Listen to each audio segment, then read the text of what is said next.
Ari Wirasaputra, 18 tahun, ditangkap setelah melakukan pencurian barang elektronik di rumah warga.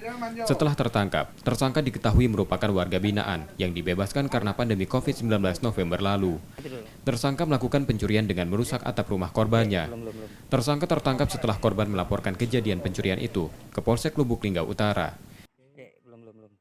Di mana tersangka masuk melalui atap rumah, kemudian bobol plafon, kemudian ngambil barang korban berupa HP sehingga keluar. Dari hasil penyelidikan anggota kami, Polsek Lubuk Linggau Utara, hasil lidik diketahui bahwasanya tersangkanya, kemudian dilakukan penangkapan, sehingga bisa kita amankan tersangka Ari Wirasaputra.